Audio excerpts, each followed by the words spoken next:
This is EduBlog's Online Tutoring Center. We're going to be looking at Math Literacy, Paper 1, May, June 2018. Now the aim of this exam preparatory class is to guide learners on how they'll be able to answer questions so that they will not lose all the necessary marks. Because it's important that each and every learner understand what to do before writing the examination. Now we are also going to look at how the exams have been marked and the mistakes some learners can make when answering questions, which will give them a consequence of losing a lot of marks.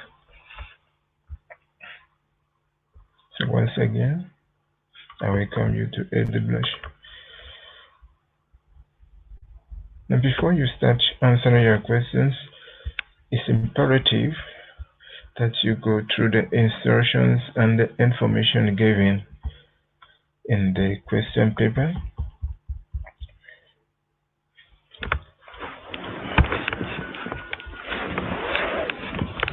Okay.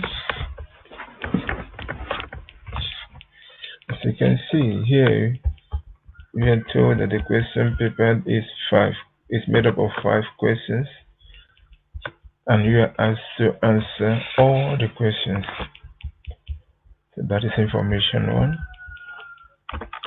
Then you need to read all the information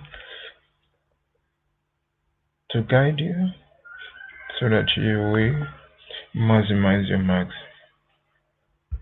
So the next information here is you are asked to use the anelism in the addendum to answer few questions. It's advisable if the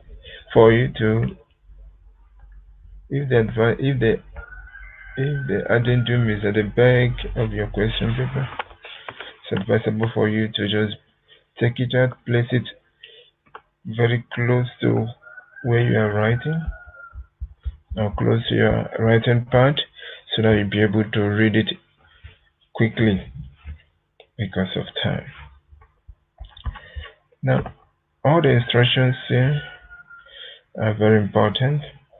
You have to answer each question on a new page. Show all calculations clearly. Show all calculations. I'm repeating it again. Show all calculations clearly. So that means every step you take, you must put them down.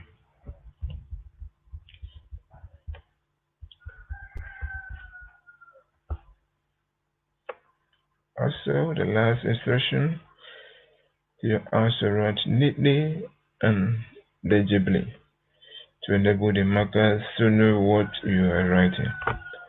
Without wasting time, we'll go straight to question number 1.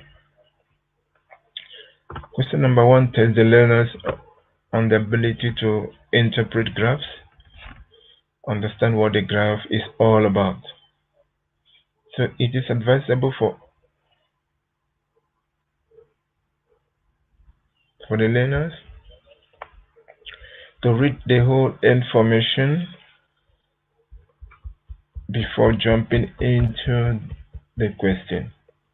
Understand what the graph is all about. Now you can see the question here is that the graph below shows the water tariff for Cape Town and Johannesburg, and you are to study them carefully before answering the question.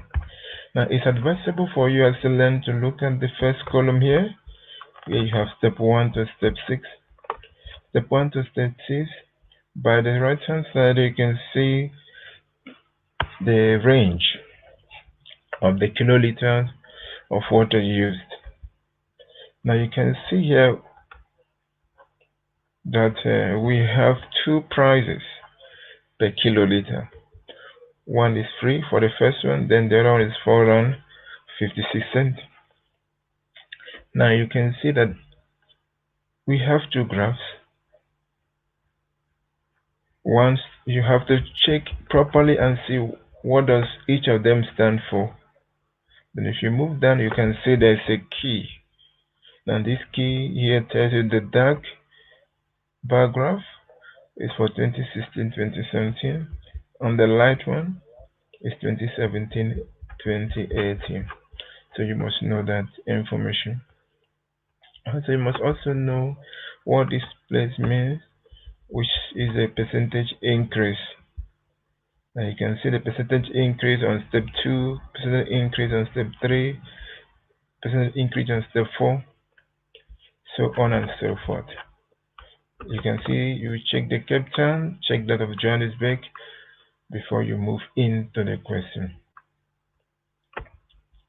Now you can see the question here is that the type of graph.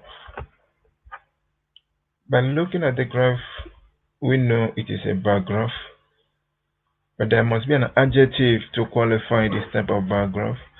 That is why you have 2 marks. Definitely they expect you to give 2 points. Now if you write a bar graph, you have a 1 mark. You have a mark. Then if you put the adjective that qualifies the graph, then you'll be able to get the maximum mark. Let's look at what they have in the memo.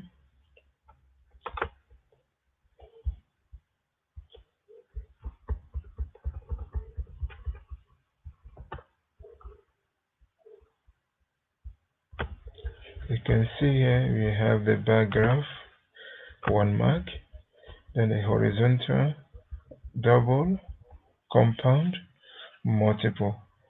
So we have, if you look at the question paper, let's go see that it's double here. We have double, it means it's also a horizontal.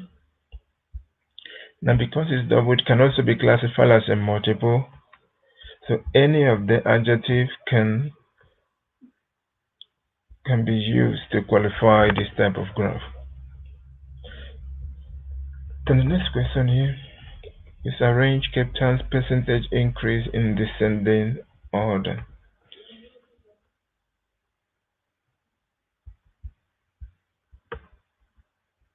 Cape Town percentage increase in descending order.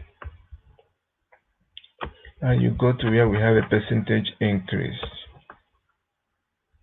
and for Cape Town, because the question says Cape Town. So this signify or represent the percentage with increase, and this is for Cape Town. Now, if it's in descending order, that means you must start from the highest. So the highest is 71.6, followed by 51%, followed by 10.3%, followed by 7.3%, and 6.6%. So you must write them in that order.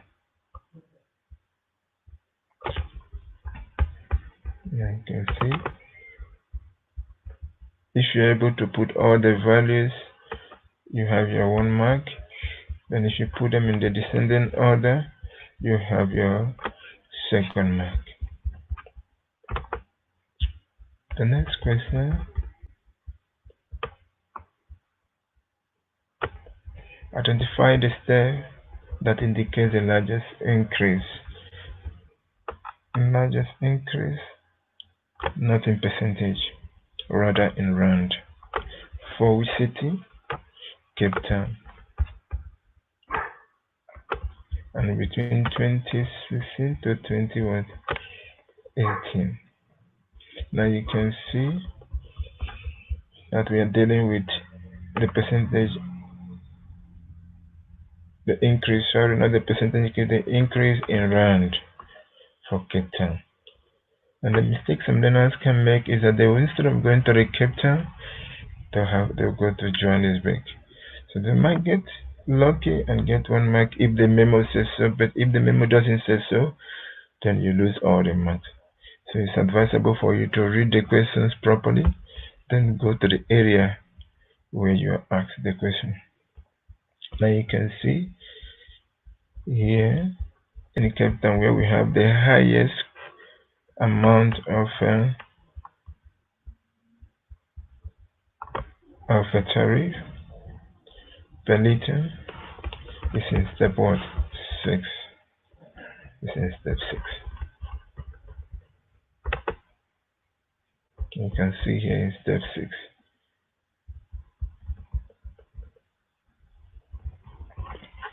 The next question,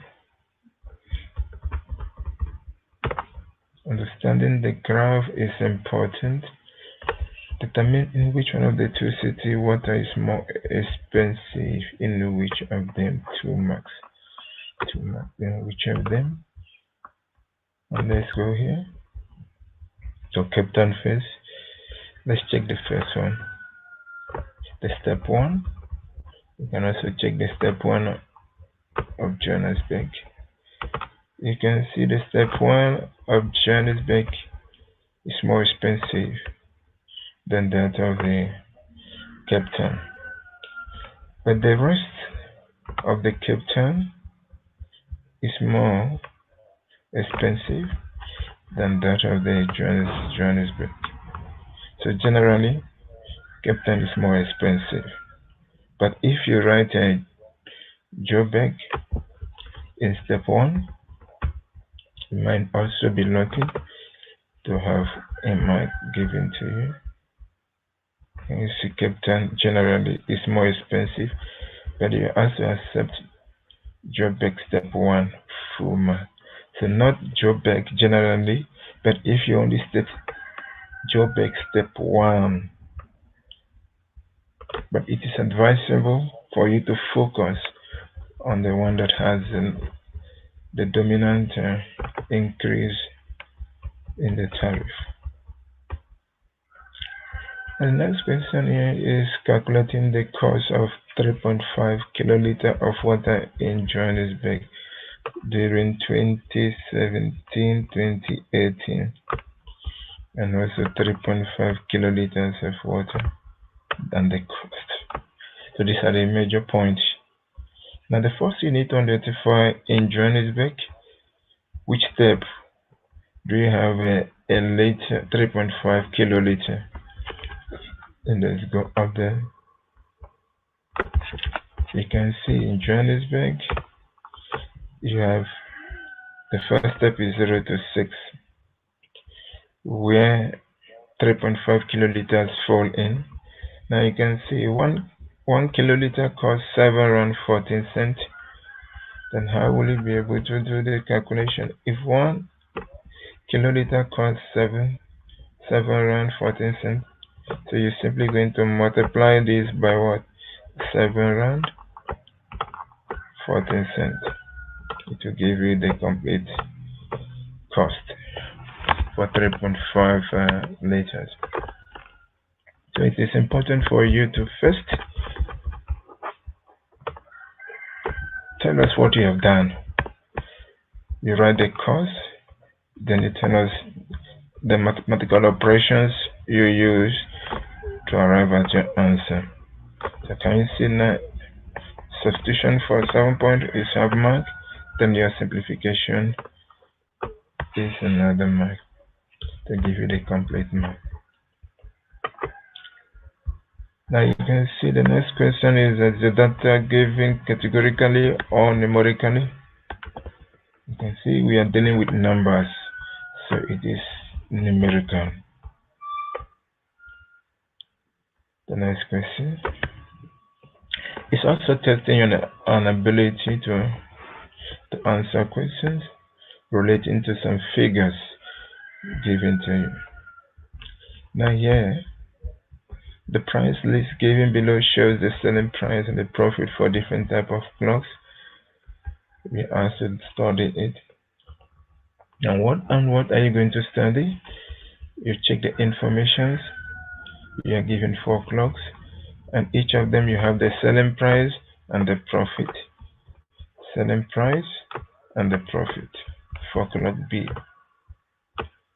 For clock C, you also have the selling price and the profit. Then selling price and the profit for clock D. Now there's another information here which says that all price exclude 14% VAT. In other way around, there is no VAT included in this selling price. So that you put at the back of your mind before you move into the questions. Now here you have to explain the term cost price. You can explain it mathematically by saying cost price is selling price minus your profit. Or you can put it in a word, cost price is selling price minus the profit. I'm going to show you mathematically how to get it. If I say profit to be equal to selling price minus your cost price, you can see when you subtract your cost price from your selling price, you have your profit. So if I want to make cost price the subject of the formula, I'm going to transpose my selling price. I'm going to have P minus selling price is equal to minus cost price. Then to remove this negative, multiply each term by -1. Then I'm going to have negative profit, positive selling price, which is equal to the cost price. Therefore, you can see that your cost price will be equal to selling price minus your what? Profit. So you can define it as that.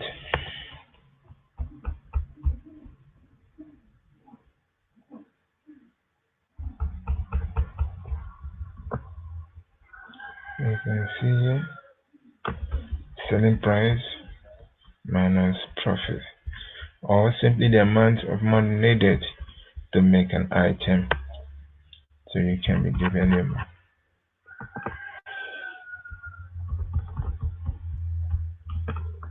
next question. You have calculate the cost price of clock A. We've already defined it here. It's selling price minus profit. So now you go to clock A, we are calculating for cost price. So you go up for clock A. It's important for you to use the clock they ask you. And not something else can be careless enough to go and calculate for other clock and lose the necessary mark. So it's important for you to use what is given or what you are asked to use. It's going to be 3,350 minus 914.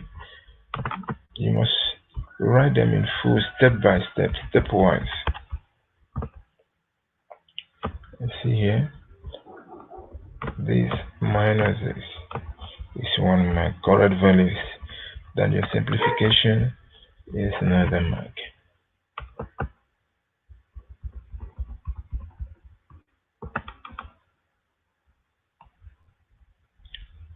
Next question here is to write down the time on clock B using 24-hour format.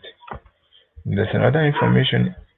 If it represents the time in the evening, that means looking at this time, we're talking about the evening time. So you can see that the clock has moved 12 hours already from midnight, then down again to the 10, giving us 22. Then you check the long M, which is on 8 minutes. So your answer is going to be 22:08.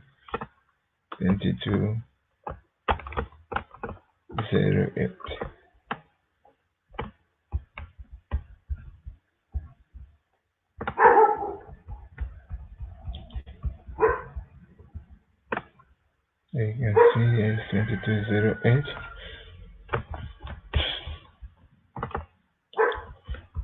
The next question, calculate the total profit made if all clocks are sold. What do?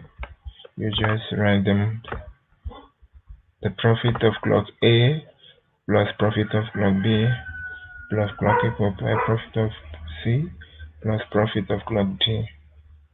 Then you add them up. So you can see when you write them one by one, adding all the correct values is 1 mark.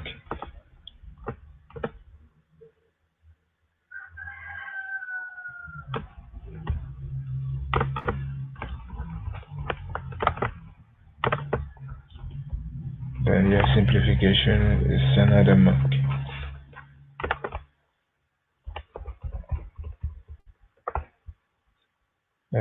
That's around 1.2. Let's go to 1.3. You are given a photograph of the weight of a fruit using the kitchen scale, and it's given in grams. So you can see here is the kitchen scale, and this is the value for all the 3 fruits: pear, plum, and peach.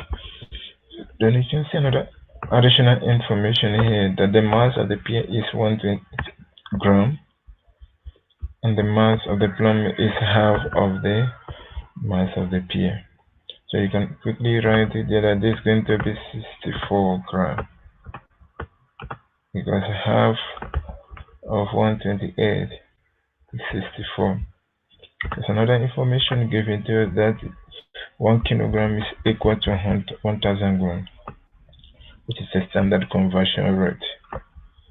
Now we also convert the total mass of the fruit into kilograms, which is 394 grams.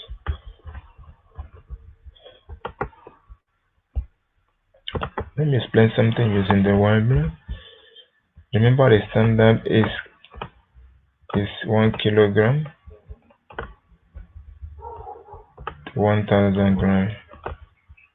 Now remember here,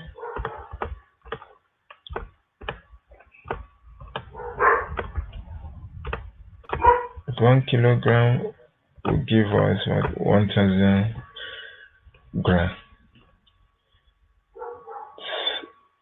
Some textbook will give you a shortcut, or some teachers will also give you a shortcut that when you are converting from a bigger unit, which is kilograms, to a smaller unit, and when you are converting from smaller unit to bigger unit. When you are converting a bigger unit to a smaller unit, what do we do? When you are converting from a smaller unit to bigger unit, what do you do?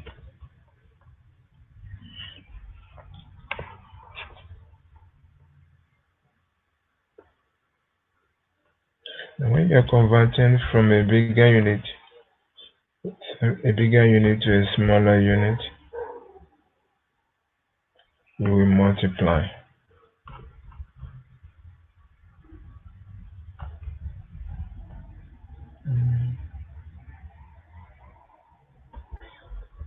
That means the bigger unit here is kilogram, the smaller unit here is what, gram. So you multiply by what? That is a question. The standard value here. Multiply by 1000.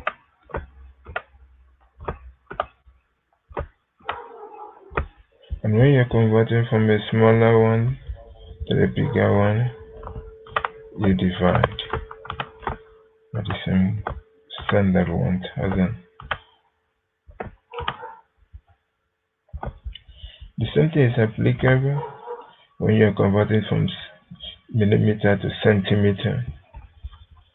But if you can easily forget this method, you can use a short method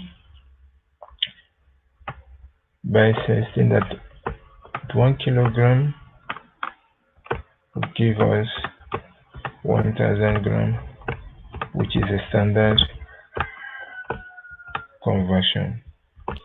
Now, I'm converting from smaller to the bigger one, which is 394 gram. I'm going to write 394 gram. And you can see gram is written under gram. And then I don't know the value in a kilogram, so I'll put it in as in a later form, which is an x. Then I can form a fraction here between this one and x. With an equal sign, a fraction between 1000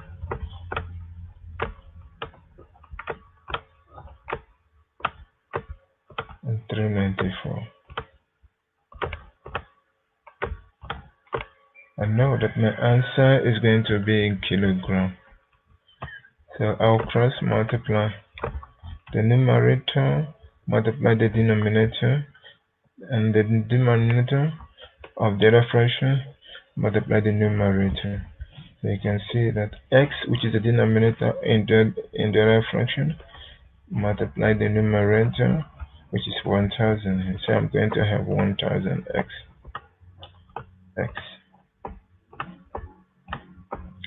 which is equal to 1 times 394, and to give me 394. So what next am I going to do? Divide both sides by 1000. Now I have my x to be equal to 394 over what? 1000. Now you can see we are converting from smaller unit to what? Bigger unit. So if you are converting from smaller unit to a bigger unit, you are going to do what? Divide. And if I'm converting from a bigger unit to a smaller unit, we multiply. And that gives us the answer here. This is what we divide. You have your final answer. Don't forget that it's this method or this one. Okay, dear. We can also use this method here, the number 2 method, when you are dealing with exchange rate conversion. Okay.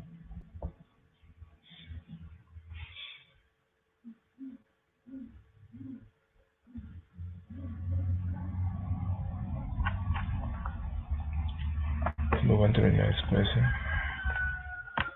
The pear is removed from the kitchen scale.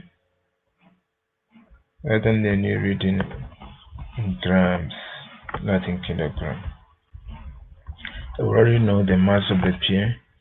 So what do? You subtract the mass of pear from the total mass of the fruit.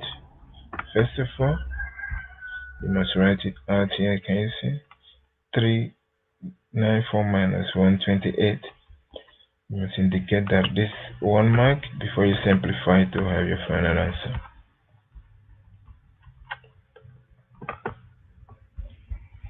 The next question is to show how the mass of 202 grams per page.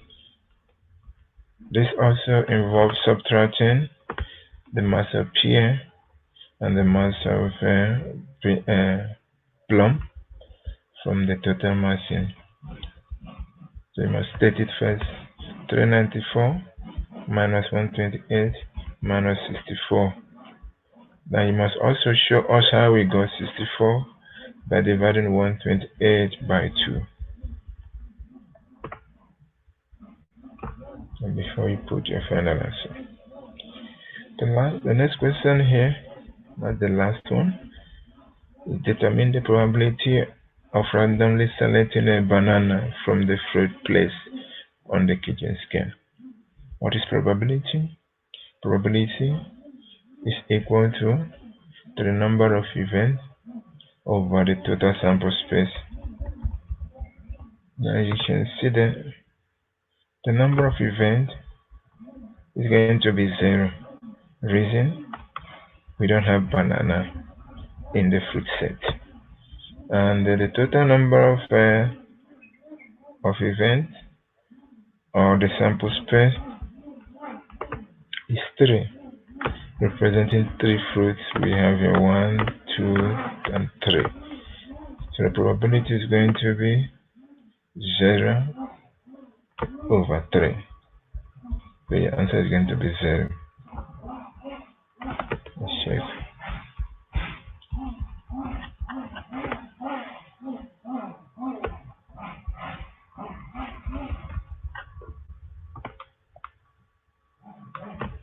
Which you can see here, 0/3.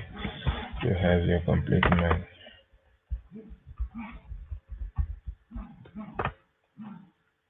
The next question is write down the simplified ratio of the total mass of fruit to the total mass of pear. Now how do you write it? You start with the total mass of the fruit is to 128. 128. And you must make sure that the units are the same when you are doing your ratio. Now both of them are already in grams. And what is important is for you to arrange them in order according to the way the question is being asked. So this comes first, followed by the. Then what do? We reduce it to the lowest term. We look for the number that can divide this 394 and 128.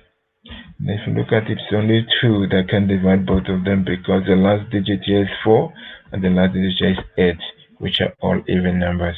So 2 can divide and 2 can divide. Then you have your answer. Okay, see here, you 2 divide this, you have the 2 divide this, you have this.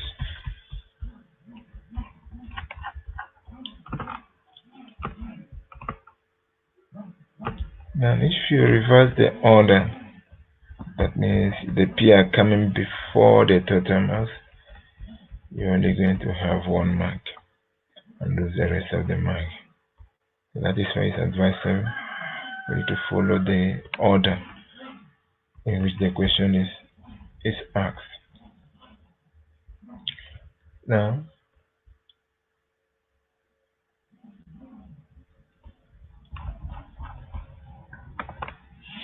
we'll move to the next question.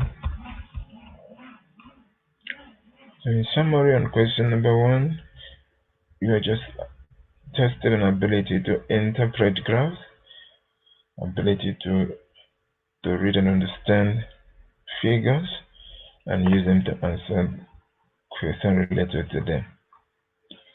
Now this question number 2 is talking about a medical scheme, and the informations are given on this your 1. And you also told that Mrs. Chen has 1 dependent, which is her son, on her medical aid. And before you start answering the question, you briefly go through this, the annex. Remember, every medical aid receipt, we have their date. You must read each column, what it stands for, the values,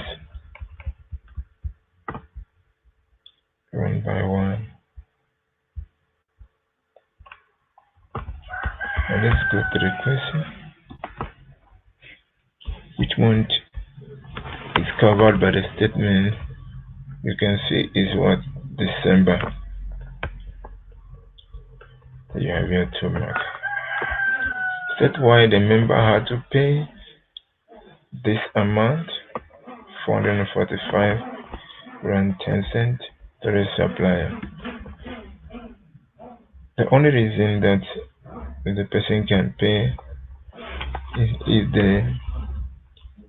the amount has exceeded the limit. required for the scheme. So you can see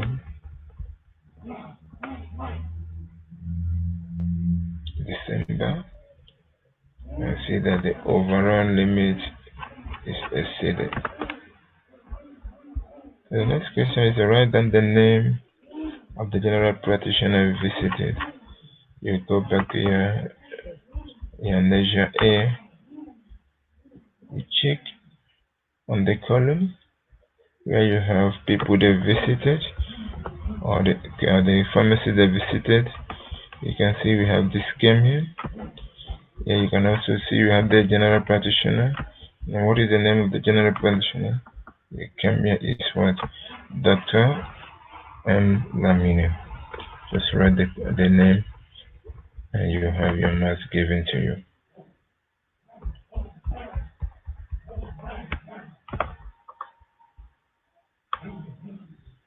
That's it there.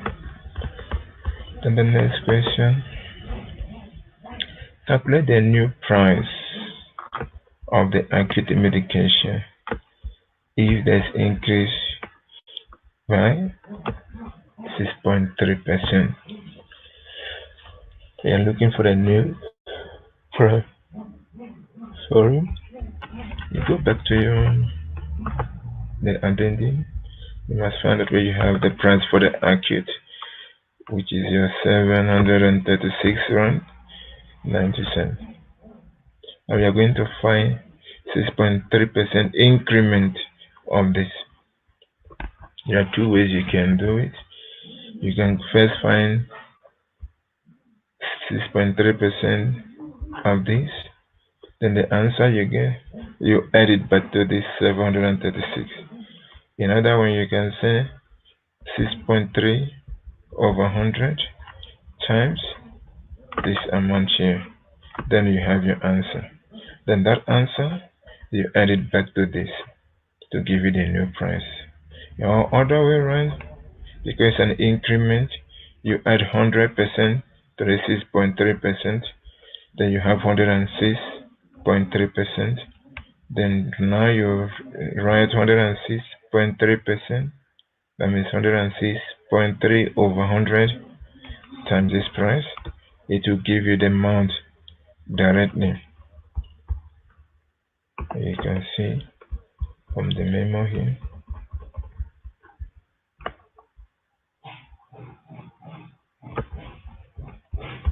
This is the first step. You write this, then you add it to this original price. To avoid this step, you can just add 100 to this percentage, then do it this way: 100 over 106.3 over 100 times the price here. It will give you the new price.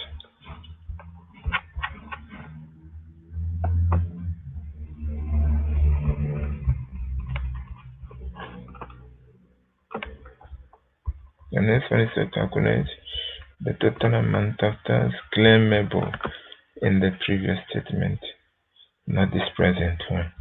If the tax claimable is the amount paid by the member directly to the supplier.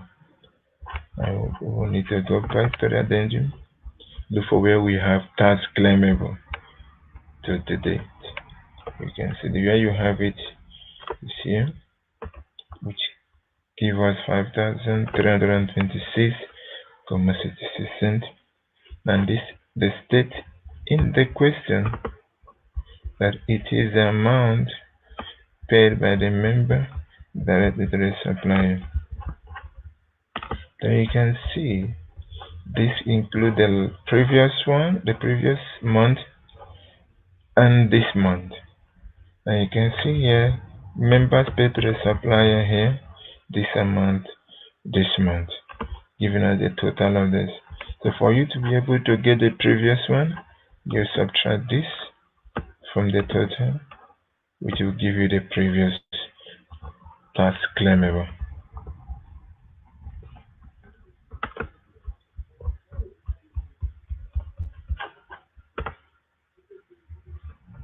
As you can see here, you must state it first before you write your final answer. So correct value is 1 mark, Then simplification is another man. And you can see we have to ask what is debit within the contents of the statement.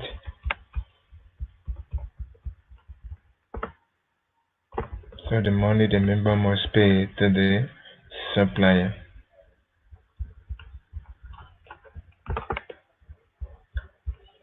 The next question here is show how the total amount of 479 around 75 cents was calculated.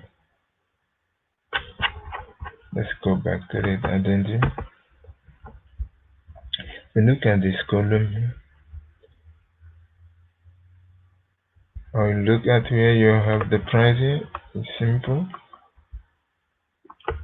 This is the total of all the amounts in this column. So if you add all this amount, it's going to give you 479. You must first state it properly. This plus this plus this plus this plus this, then equal to the last this value you're looking for. Alternatively, you know that if we add the whole of this, it's going to give us this. And these are the amount paid by the member to the supplier, which is 445.10 cents. So subtract this from this, and also the value for the accrued from the balance here, then it will give you this. Any of the method will give you the answer and the complete mark.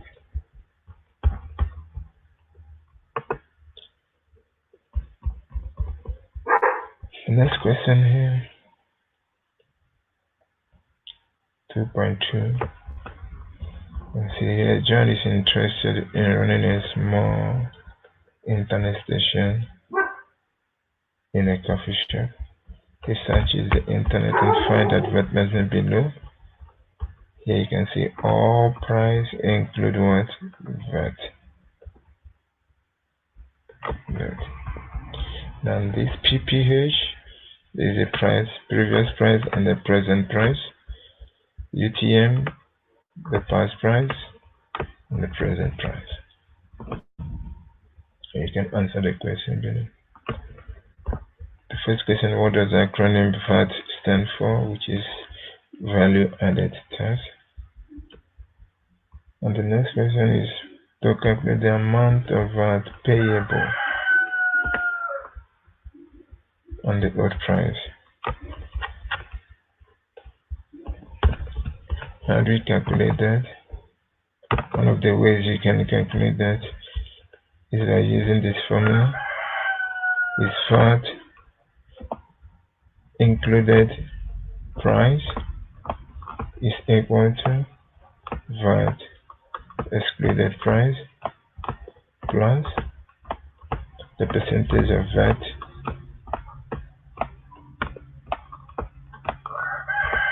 times the VAT excluded price.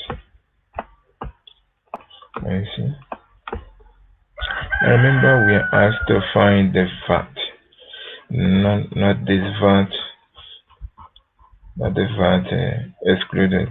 So for us to be able to find the VAT, so it's going to be VAT included minus VAT excluded, which is equal to 14%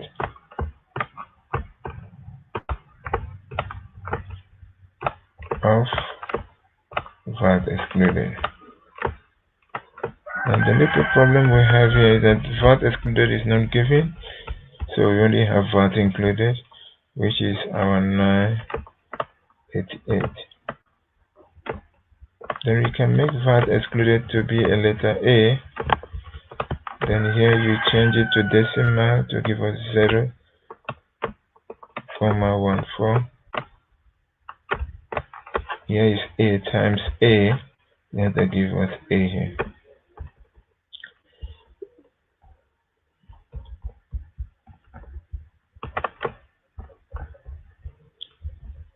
Now the coefficient of A here is 1 and the coefficient of A here is 0.14. So we are going to add the coefficient 1 plus 0.4 is going to give us 1.14A. Now remember that our A stands for VAT excluded price. So I can make A the subject of the formula by dividing 988 by 1.14. So that will be, so now you can see to get the VAT is going to be 998 minus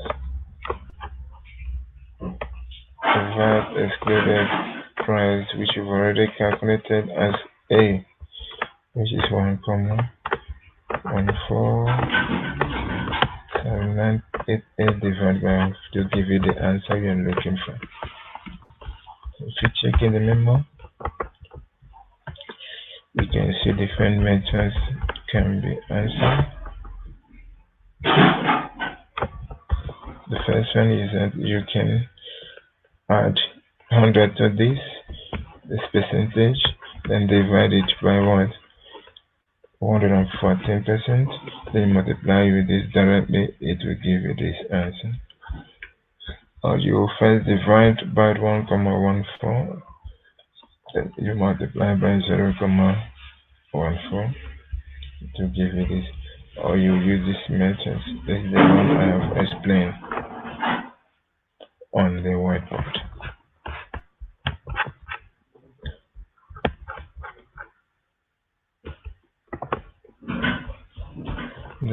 The next question, the last on this question now. So you have, and you're asked to calculate the difference between the new price and the old price of UTM, which is this. The old price is 223 and the new price is 18. The difference is the maximum minus the minimum, so which you are going to write as 223 minus 13 to give you the answer. So you must state all what you've done step by step. And the next question, question 2. John told his friend Aaron, who lives in Botswana, about the profit he made.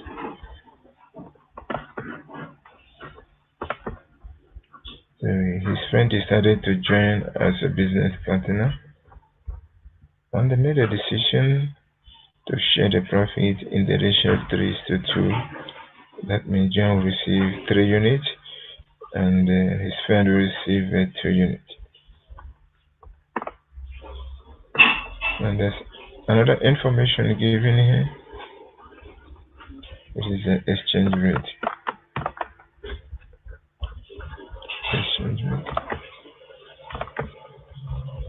You can see currency, dinar, Nigerian dinar, Botswana pula, Brazilian real, British pound, Mauritian rupee, Japanese yen. Now your ability to understand these conversions here is important. Here you are giving units per ZAR. That means how many units of dinar will give us 1 rand. So here you see 9,546785 of Algeria dinar will give us 1 rand. This is how many rand will give us 1 unit of this currency. So 0,104747 rand will give us 1 unit of this one. It's applicable to all of them. And the first question here is surrounding the exchange rate between Botswana pula and South Africa, which I've already explained before. If you come to Botswana pula, here means 0,797782 Botswana pula is equal to 1 rand. or you put it like 1 rand, is equal to 0.79778 Botswana puna.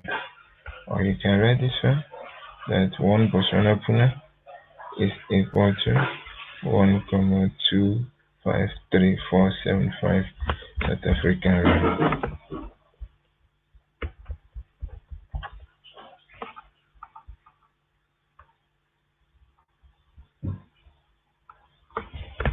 As you can see here, the exchange rate here. And the next question is, list the currency which are weaker than the. This is where we have some challenges. Some learners find it difficult to know which currency is weak or strong. But I use this literal way to explain this. If you look at this one, you know we have 9,546,785 of this dinar against 1 rand. That means you have 1 for 9. That means I need little of that to have money of dinar. It shows that dinar is weak, not that strong enough compared to that. Unlike this one, you see that I need few of Botswana pula to get 1 of rand. If I put it that way, just for us to help you to literally understand how to know which one is weak and which one is strong. You can see from here, Botswana pula, Brazilian, British pound are stronger than the rand. And these two, including dinar, they're all weak, weaker than South African. Which you can see here.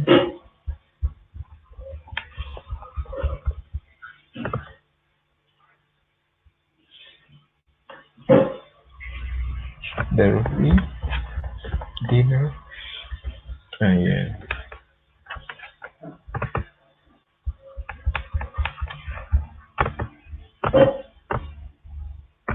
Next question here is for us to do some calculation in foreign exchange rate. You can see each month costs 13 rand and is sold for 48 Botswana pula. For you to do any calculation that involve buying and selling, it's advisable you make the currencies to be the same for you to have a clear understanding of what you are calculating. That is why the first question here is convert 13 rand to Botswana pula. How do we do that? That is why I always use my method to enable us. Let me go back to where. Yes. The same pattern, what I'm going to use is going to be 1 rand. Will give us how many Botswana pula? 0.77978 79782 Botswana pula.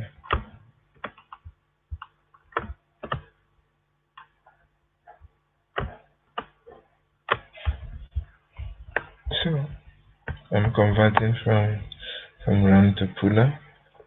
So I'll write my 13 rand here. My 13 rand, make it equal to X pula. I'll form my fraction again. 1/13 will be equal to 0.79782 over X. So cross multiply 1 is what? X, which will be equal to 13 times 0, 7, 9, 7, 7, 8. The answer you get here will be in Botswana Pula. So with this method, you'll be able to do any conversions.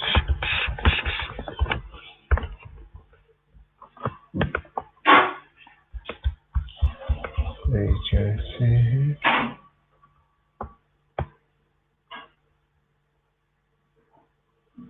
every conversion. This is the multiply them. The same, so we have it as 10, 37 Botswana Pula. The next question is calculate the total number of UTM sold if a total profit of 7526 Botswana Pula were made. And first you must first of all calculate the unit profit. The unit profit. And how do you calculate the unit profit? If the unit profit is gotten multiplied by the number sold, to give you the total profit. So now this is the amount it is sold in rand, which we already converted to Pula. So because the profit is in Pula, so you must be working in Pula. So it's going to be 48 minus the value in Pula of 13 rand times the number sold. So if we get that difference between this and this in Pula, between 48 Pula and 13 rand in Pula, you will use it to divide 7,526 Pula. It will give you the number sold.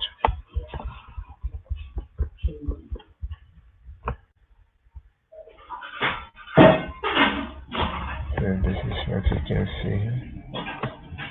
When you subtract, it will give you the profit per unit UTM. So when you get the answer, you will now divide this by what you have here. It will give you the total number of UTM sold.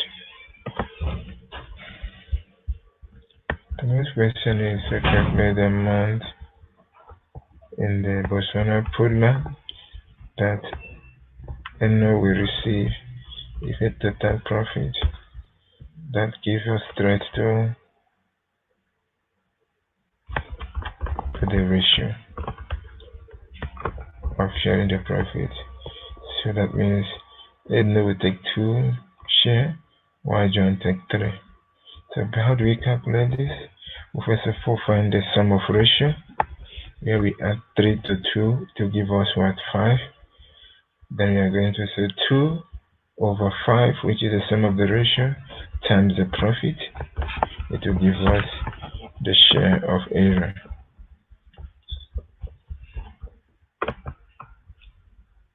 And see the sum of profit. When you do the calculation, you have 1 mark. So that's why it's good for you to do everything in your book. Write them down one by one, one by one.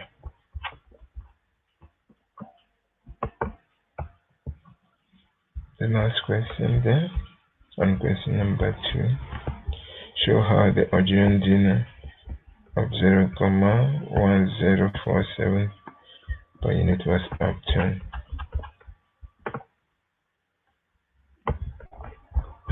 Okay, let me take you back to this formula.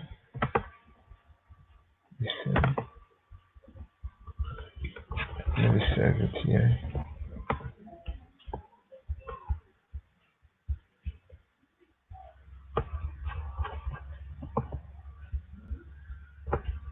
You know that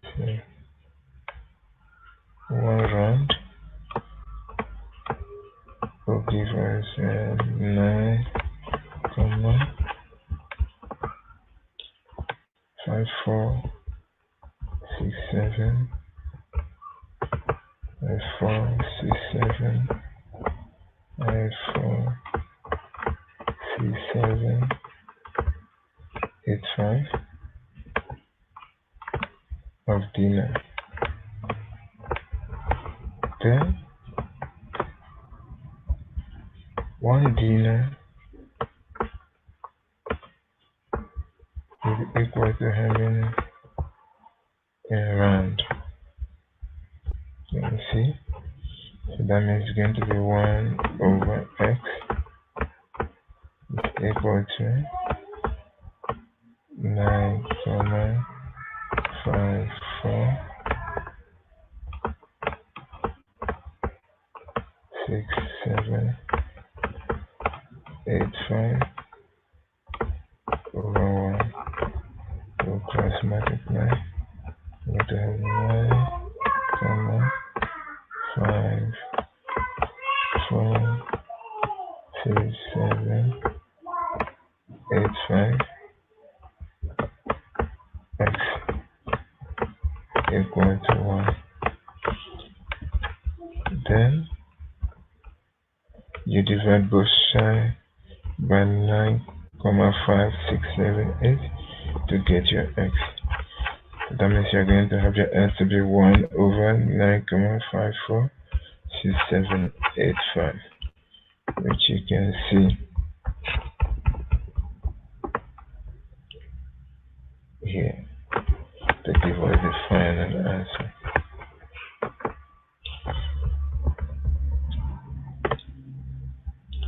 So this is that for this part 1. We'll be ending this section. I believe you've learned few things that will guide you in answering the questions. Don't forget to read the instruction. Don't forget to read all the information given in each diagrams, figures, graphs, then follow it properly according to the way you are asked in the question. Once again, this is EduBlush Online Tutorial Center. We aim at educating learners to maximize their marks and correct a lot of mistakes learners always make in examination hall. Thank you once again. See you for the next session.